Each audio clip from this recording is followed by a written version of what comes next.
Hello, and welcome to this week's episode of Future of XYZ. With us today is Todd Bracher. Todd, welcome to Future of XYZ. Thank you. Good to be here.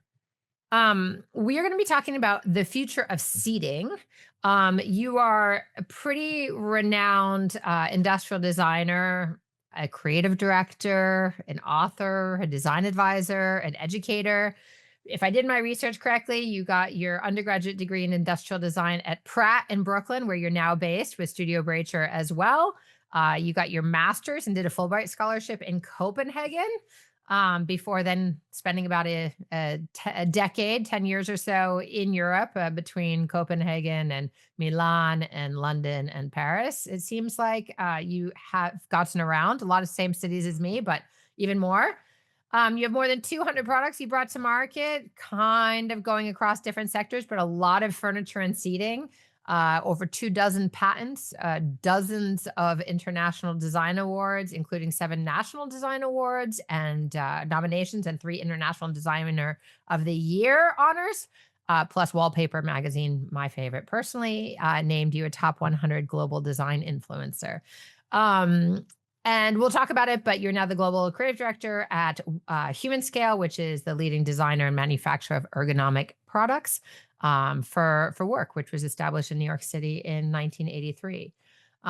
Since we've gotten your bio light out of the way, I want to dive into the first question we always ask, which is, in the context of this robust and impressive background, Todd, and the context of the conversation today, how do we define seating?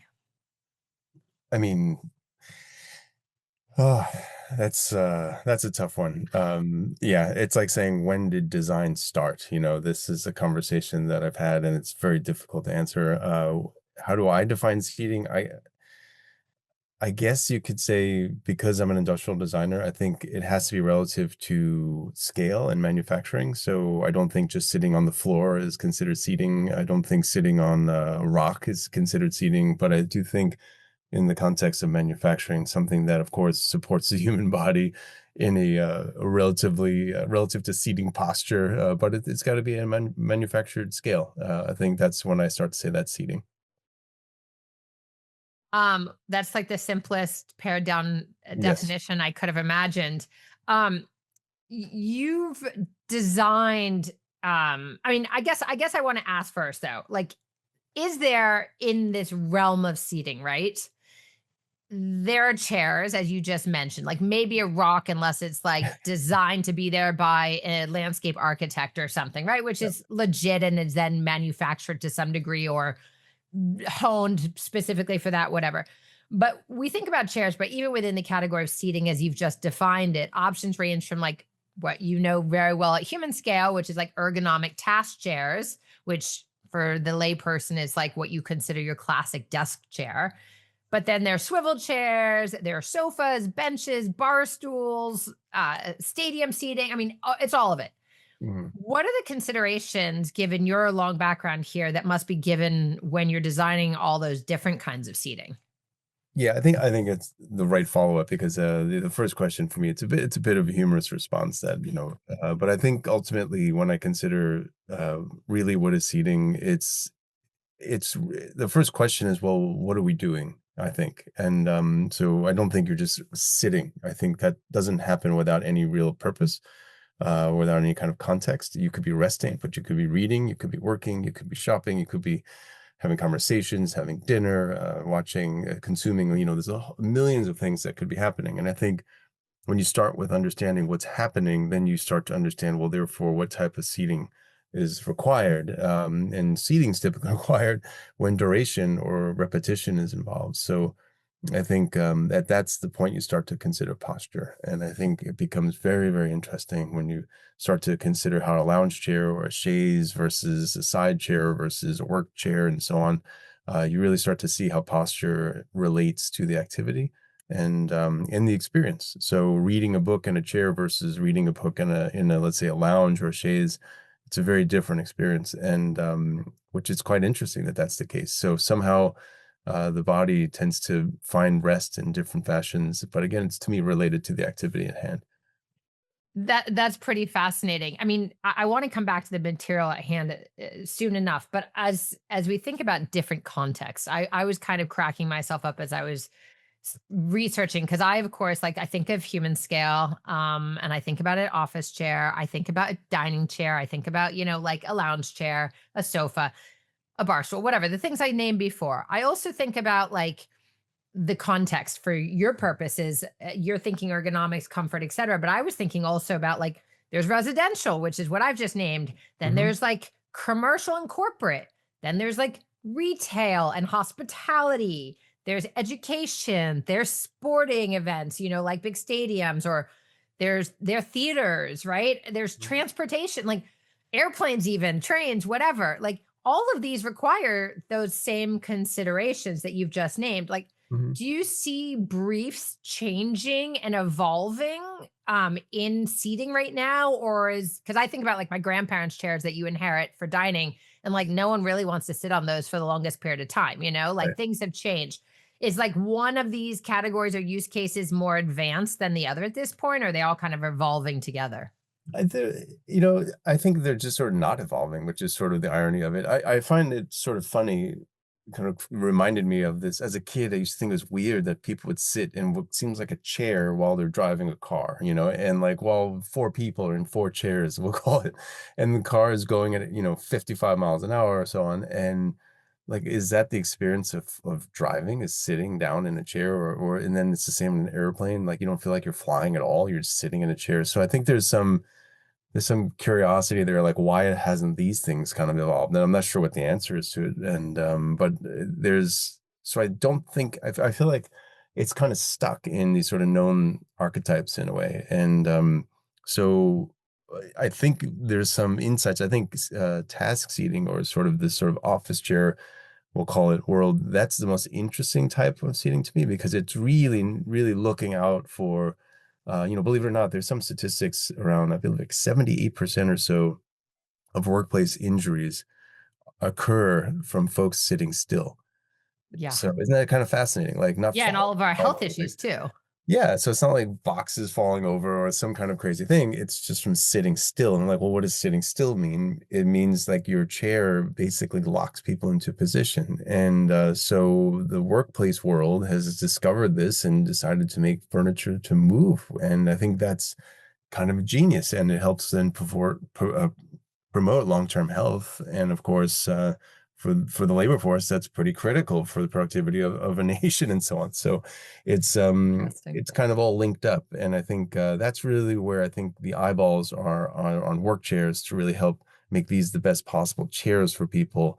Whereas, let's say, the home or the car is kind of stuck in the archetype. It's like totally not something I thought about. So I love when that happens. Thanks for that. It seems then that you're in like the absolute perfect position being the global creative director at Humanscale, given that Humanscale is the leader in ergonomic task chairs, and ergonomic furniture in general. You've been there since 2022 at the Humanscale Design Studio based in New York City. Um, my understanding, and I've spent a lot of time since Humanscale is a consistent winner of an IF Design Award, and I've gotten to know some of your studio members over the years. It abides by this wonderful philosophy that good design achieves more with less, with Mhm. this fundamental commitment to ergonomics, but even more than that, to human and environmental sustainability, with an aim to create an overall net positive impact, which of course is a more than carbon neutral, more than net zero, is really actually giving back. Mhm. These are big, bold, audacious goals. How do you see seating in such a way that social and environmental well-being are blended together, treated in equal measures? Well, that's a lot there. So there's two. I'll sort of take two pieces of this. And so one is, first of all, what's the seating really mean? And like, what are we really dealing with here at Human Scale? And we have the luxury, or the fortune, to have worked historically with Niels Different. Niels Different was sort of the last of the great mid-century modern designers. He designed the original Freedom chair for Human Scale. And he had this thesis that, as good as these, we'll call them task chairs, were, and this was in the 90s, You had underneath, you had the ability to adjust your chair. You had these knobs, levers, dials, all this kind of technology, we'll call it, around the chair. Sounded amazing. Like you could really adapt the chair to any body type you have. But he discovered that folks never knew how to adjust their chairs. They were too complicated. And I mean, think about back to the car seat. I don't really know what is the perfect setting for me, and I'm not sure it works well because I can tend to have a sore back after driving for a long time. So Niels figured this out, and he said, well, I'd like to make a chair, which he did, called Freedom, which basically did away with all of the controls and made the chair in such a way that you are the mechanism. And as you move in the chair will adapt automatically to you. And the beauty of it is, as I leave the chair and you sit in the chair, probably half my size, it instantly adapts to you. You don't need to make any adjustments. So Niels figured this out, and this is about 26 years ago now. And so all subsequent Humanscale chairs have been based on this intelligence. And it's a very, very smart way to think about it, because you can provide all the ingredients for a recipe, but if you don't know how to cook with it, what good is it? And I think that's really what Niels cracked. And on the other side of it, on the sustainability front, so for example, the path chair, my studio, we did the path chair, I guess it was in roughly 2020, I believe, and somewhere in that time frame. And path was built on the back of Niels's intelligence. So the mechanism, these types of thinking is the same in the path chair. But we had now the ability to make a chair that was truly on the next generation of sustainability. And this was based on 10 years, 15 years or so of building resources, building supply chain, even material innovation with Humanscale, so that we're able to actually create such a thing. Because Bob, the founder of Humanscale, had this mandate that we have to do what's right, not what's convenient, environmentally speaking. And what we did was deliver a product that, as you said, was net positive, meaning the more the chair is actually in the world, the cleaner the world actually gets. And it's completely the inverse. And it's not just trying to be neutral, we're trying to be positive. And so to take such an initiative, it means that we had designed the chair to pack down to be flat. I say it's in a pizza box. The chair is not quite a pizza box, but it's very flat. So transport costs are ridiculously lowered, which also means we made the base of the chair flat for that very logic, so we can fit more in a container. And then we're careful to use what we call ocean-bound plastics. So plastic that's in the waterways on the way to the ocean gets reclaimed and is turned into the plastic components of the chair. We moved the material to be knit, so that we're using 52 plastic bottles for every knitted cover for the chair. So that's also pulling that out of the waterways and out of the world.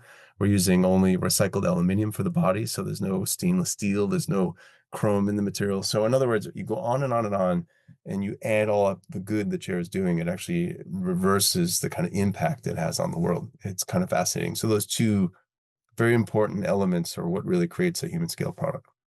It's amazing. I mean, you're going to be biased because this is where you are, but you have your own studio, Studio Bracher. In terms of like kind of the next generation of design excellence, since IF Design, which is the presenting partner of Future of XYZ, is all about design excellence and impact. Like I see a real combination here, which is like, is this the future of design excellence? It obviously has a positive impact, but is this where everything's going? Or is it where it should be going? Like, and are those two things overlapping at all yet? Great. That's a great question. So, okay, I learned a lot from studying Niels's work and Niels Different, and seeing when I had this opportunity to do the path chair, it was very difficult, and we needed to rely on, there's 10 folks at Humanscale, so it's not just me in my studio and I'm this kind of wizard. It's a lot of people, a lot of super smart people. And what that means is I recall making some of the original photographs for the chair, and now again, I'm the designer of the chair, and I remember saying to the engineers and everyone, I said, can you please strip apart the chair into its components? We're going to take like a components photo and take out everything that we didn't design. So any parts that like we bought, just like take them out so I can take a picture of stuff that we all designed. And I come back and I see everything on the floor is there, and there's only a few screws that are on the side. And I thought, what about those parts? So I thought there might have been like metal parts and other things. And they're like, no, we engineer and design and procure every single element of the chair except the screws. And I thought, my God, that doesn't happen anymore. Like design doesn't go to that extent. Design doesn't solve mechanisms. You know, you buy this stuff these days, and which is what we're seeing with tariffs and why like everything is so expensive in this country because we're most people buying components from around the world, and Which so also means that it's not to interrupt you, but it also means that there's very little that's differentiated, it would seem. that's exactly right. And you can't control the quality, you can't control its environmental impact, you don't know the sub-supplier that's involved. Like, so there's a lot of layers there. And but what I'm trying to call out here is that designers aren't really weaponized to really design like this anymore. They're mostly editing and they're mostly styling. And to be fair, there's a certain level of that's okay if you have a partner such as Humanscale and others that can actually bring that muscle. But like Niels, for example, he did the design, like he did the deep thinking, and that's something that's not here anymore. And so I don't want to sound like the old guy that's kind of seeing things evolve, but I don't think designers are able to really deliver at the level that I think we need to see. And then combined with that, I think the sustainability need, I think, is absolutely here to stay. There's Humanscale again has this approach called healthy materials, and folks don't know what that means. And healthy materials is essentially if you go to the supermarket, for example, and you know there's like aisles and aisles of food, and in the back on the left there's a little organic food section, and that's basically where Humanscale lives. They're on that shelf, and they're the first to use no PVC in the material. There's no red list chemicals. I mean, you can make the list on and on. And it's technically actually healthy materials is what the products are made out of. And this shelf is only going to continue to grow because there's companies like Humanscale, Patagonia, and others out there, Allbirds, they're developing these supply chains and have been very successful with them that now they're becoming more online for others to leverage. So I think as we move forward over the next 10 years, I'd like to think that that healthy food section will be maybe 20% of the supermarket, but in 100 years, it will be the supermarket. And I think that's the trend we're on. So I'm hoping that design catches up to this demand for sustainability. Gosh, I hope so too. Gosh, I hope so too. It would be nice because the more scale we get, the easier it becomes also, and the That's more right. affordable. So, That's right. one of those other pillars or core tenets of human scales guiding philosophy really is designing the future. So, quick round of Yeah. answers. What does designing the future look like in seating specifically? Designing the future, I think, is about actually being as efficient as possible with solving the physiological problem of seating.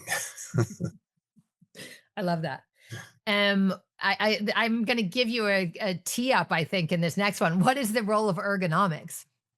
Ah, longevity. It's no longer about grip width and kind of arm reach and these kind of very mechanical mentalities. It's about how it affects our long-term wellness. And this is, I think, there's a golden era of ergonomics in front of us.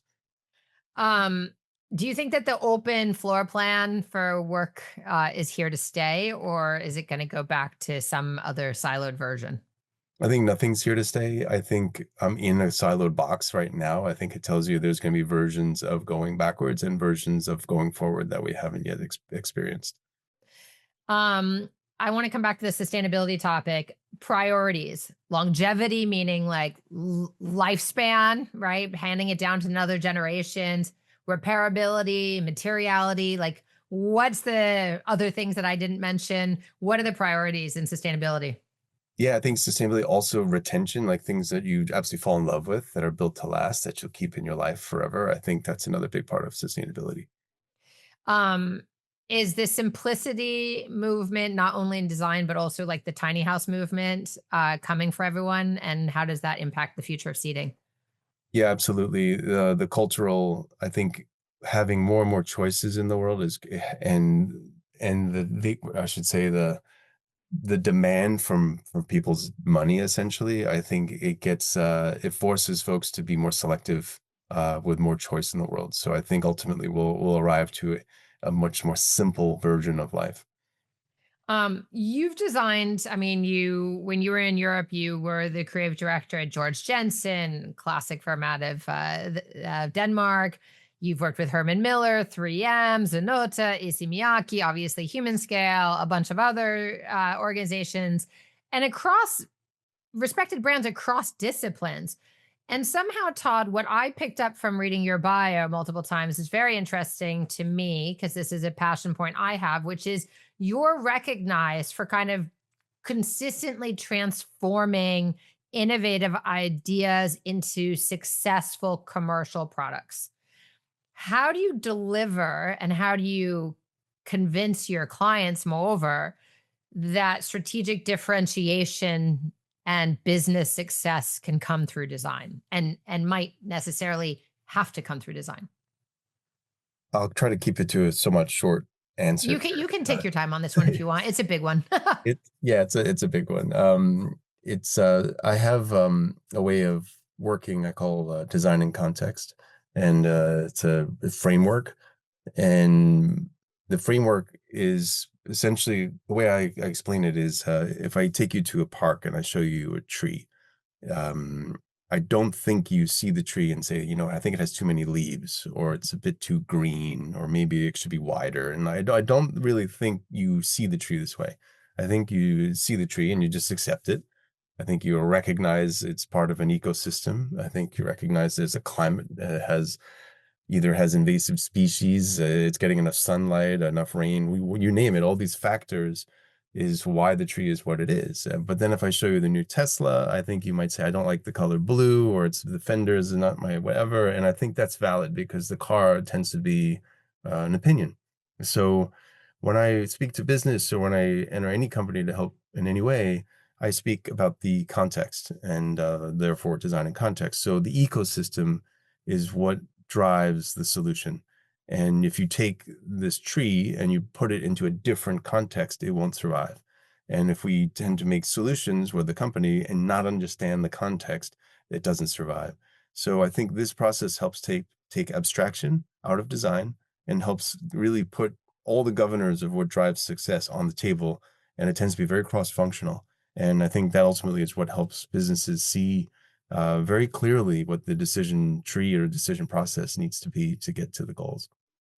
How do you how do the resulting solutions avoid trend then? I mean, Yeah. or also meet trend perhaps. Yeah, so there's sort of three core components to it. One is the human need, which is somewhat fundamental, and that's somewhat universal. There's some cultural shift there.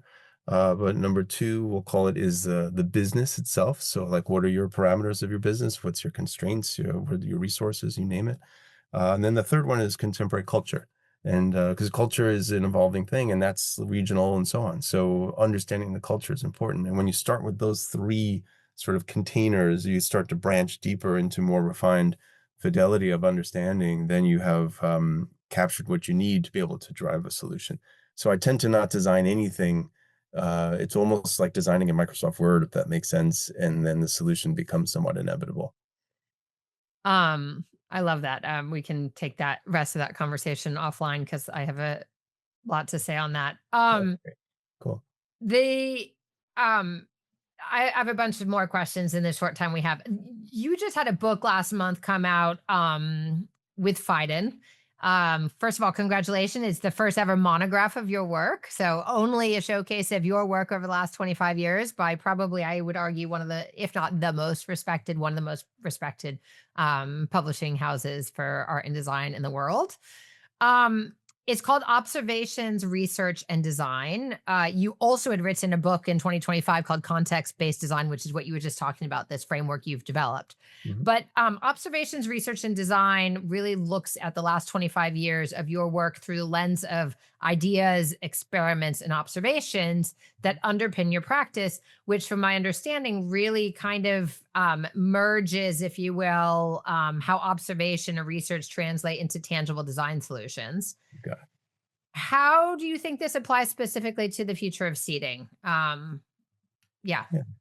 I think that's an interesting conversation. I don't know how it does, but it somehow does. The way I look at observations is, to design anything, I feel like anything I design, I don't know what it is, right? And no matter what I'm designing, so I have to research it. But to research, I need to observe it. It's sort of the flow for me. So I start with just watching and just listening and just observing, essentially. So it might mean conversation, it might mean experience. But I think for seating, I think that's the first thing we want to do is again understand. Let's look at things again, fresh, new eyes, and start to see what did we not see before, and then from there, when you start to see some threads, for example, there's new materials that might help. There's new I I remember seeing, for example, several years ago now, a colleague of mine working on a chair concept, and he had a way of how your arms rested on the arm pads. He goes, "Why are arm pads so flat? And they don't actually hold your body." I'm like, I never thought of this, and like it's kind of interesting, right? We get used to certain sort of patterns. So then you start to research into, well, what the heck are these things, and do we need to make this change or not, and so on. So when you start to go into that process, you then become somewhat expert in this topology, and then you can move into design. So I think really that type of a process can help lead to unlocking new discoveries for CD. I love that. Um, you have a long-standing history, obviously, in Europe, and there's lots of crossover between the US and Europe, or North America and Europe. And that's what your studio is known for, I gather, is like really like kind of this cross-cultural fluency. As the world, excuse me, as the world has become more global, do you see any market differences between what we'd call Europe and America in terms of either seating preferences and or everything kind of moving towards a convergence in aesthetic and function? You know, it's an interesting one. In 2008, I remember I wrote a white paper around, I had just moved back to the US from England at that point, and I remember I wrote a white paper to the furniture industry here, contract furniture industry, whatever that means. And it was, Here Come the Europeans, or some kind of European invasion, or some kind of title like this. And as the markets In tanked '08? essentially in 2008, I was certain that European designers will come this way to help find new opportunities. And so therefore, there's going to be a shift to a very contemporary design language in this country. And iPhone just came out. Like there was like a lot of this push happening, and sure enough, it's what's happened in furniture. And but for some reason, feel like it's reversing a little bit. Politics aside, I think this that contributes, but I think the ocean's gotten a little bit bigger again. And it's kind of more of a hunch, but I think we're actually going to take a little bit of a step back, I think. And so I'm not so sure what's ahead, but I do think there's some differences that will start to emerge. At one point, it started to blend, but I think we've reached maximum blend, I think maybe 2, 3 years ago, and I think it's starting to untangle a little bit. And currently. I mean, obviously, the EU specifically has certain environmental standards. Asia Mhm. has very different ones, where a lot of things commercially at a scale level are made and manufactured. In Mhm. North America, I know that there's the BIFMA, which is a optional test, which is from the Business and Institutional Furniture Manufacturers Association, and they're voluntary opt-in but very rigorous tests, if I've understood correctly, that simulate years of heavy Yeah, daily use and really try to improve load bearing, stability, safety, these kinds of things. you got it. Is this, like, how important is this in seating? Great and question. Yeah. and also, is there an equivalent elsewhere in the world that's either more or less rigorous? Is there going to be some kind of convergence at some point Yeah. there also? ANSI standards, EN standards, like there's a lot around the world. And but I'm glad you brought this up. BIFMA is so okay. I am an American designer, and I get a lot of flack for American design. Why is it so chunky? Why is it so heavy? Why is it so kind of ugly? And I know I have eyeballs too. I see it. And BIFMA is a very major factor for why. And so BIFMA, of course, there's certain load bearing that has to happen on the arm of a chair, or tip tests and all kinds of things. Mm. Kind of absurd tests. And rumors were that it's a way to keep foreign operators out of the country, because they have to pass our kind of crazy standards, and therefore these chairs don't, so they're not going to be allowed in, and so on. I don't know what's true there, but that being said, it has shaped, and in my opinion, very negatively our space. Having said that, some of my favorite designs in the world that come from abroad wouldn't pass BIFMA, so they wouldn't even be here, and they're not here. So it does sort of separate the playing field a little bit, and it does kind of tie a designer's hand behind their back here, in my opinion. That said, it is safer. I get it. It's kind of, designing for mitigation of risk.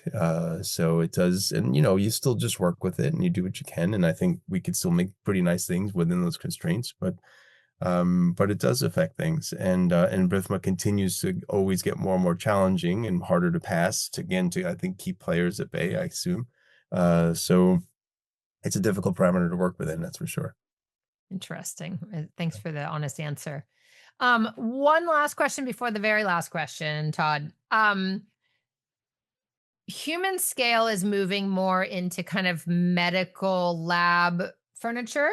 I know you also personally, it's a central theme of this book that just came out by Phaidon, which is this science-driven design philosophy, which draws, as you said, on the research, but also on fields from biology and ergonomics, material science, et cetera. You also started, if I've understood correctly, something called Better Lab, which is a research and design hub focused on this intersection between science and design. Mhm. Before the last question, which is always the same for everyone, tell us more about this conviction that the convergence of design, science, and strategy is really how we're going to solve the world's most complex challenges. I love this question. So, it's nice. I've had the studio for 25 years, or now 26. It's wonderful. But it is a service business. I'm there to help folks. And a lot of the times, I've had many meetings where I say, sustainability, XYZ. And the client says, no, I'm not interested in doing the right thing. Oh, okay. Well, what do I do now as the designer? Do I just abandon the project? Do I just carry on? Like, it's a difficult spot. So it's not great to be in a service role all the time, and you try to really pick and choose your dance partner, so to speak. But the idea of Better Lab came from, well, what is it that I want to do, and not wait for a client and not wait for their kind of great ideas. So I could actually start with my own. I had this fortune of working with 3M, several other NASA folks I've known over the years, and I would always ask them kind of the usual question, like, so what keeps you up at night, and I get these answers that I would think was crazy. And I remember one of them was like, would you believe it? A guy said global pandemic. And I thought, oh, this guy's out of his mind. And then 2 years later, we're designing UVC lights with him that came from his technology from the space station. So, all of a sudden. So I have this belief from chatting with all these types of scientists and people much smarter than me. They have solutions for eye care, wound care, sanitization, for sustainability around water, like just things that are just amazing. And I remember thinking, like, why are these things not in the world? And they looked at me like, what do you mean? And they said, well, we have the patents, and that's our goal. And they create patent portfolios. A lot of them, that's their compensation, is how many patents. And the IP, yeah. Yeah, and I thought, well, why isn't this converting into a business? They're like, what do you mean? This kind of disconnect. So I really believe most of the world's sort of major problems are maybe even solved. They're just sitting in a patent file, they're in a filing cabinet, they're in litigation or whatever, or worse, they might be in the world, but losing to, let's say, terrible solution, but a better design. And so I decided to start Better Lab, which is where I partner with these technologists, these innovators, these scientists, and we bring to the world things that we really believe at scale can help the planet be better off. And so I bring design, they bring the science, and in some cases we co-create it, and then we look to get it out there. So we started with eye Cool. care around kids, and we started around the germicidal light for hand sanitization, and which has been incredible. It's been super fun. That's amazing. Is there actually a physical Better Lab? It's my studio, and I just change my hat, and we continue going. And you So change the seating? exactly, yeah. Better Lab. Like, I like the studio. I always love that. We're about 22 people, but none of us are in the same room, and I Yeah, always loved that. And it's where I cherry pick the best people I could find in the planet, and wherever they are, and that's how we work. And that's kind of the nature of Better Lab spirit too. that's awesome. Okay, last question, Todd. Same question for everyone. In 25 years, so say 2050-ish, what's your greatest hope for the future of seating? That's a really tough question. I think my greatest hope for the future of seating, I think, wouldn't it be amazing to have seating that can adapt to anyone's, not just body, but their environment and their, like, whatever they want it to be. So somehow it's kind of it can shapeshift in such a way that it can take on any persona. I love that. So you really only need one chair because it can change with you. Yeah, be kind of interesting. It'd be cool. Todd Bracher, thank you so much for joining us on Future of XYZ. This was a fascinating and fantastic conversation about a subject that most people probably are like, that's not interesting. So love it. Thank you. I appreciate the time. For everyone watching, you can listen and subscribe anywhere you get your favorite podcasts. For anyone listening, make sure to leave us a 5-star review so other people can find it, and subscribe to YouTube. You can follow Future of XYZ and IF Design on your favorite social media channel. Or visit ifdesign.com/XYZ to get all links, show notes, and past episodes. We will see you again in 2 weeks. Todd, thank you again so much. Thank you.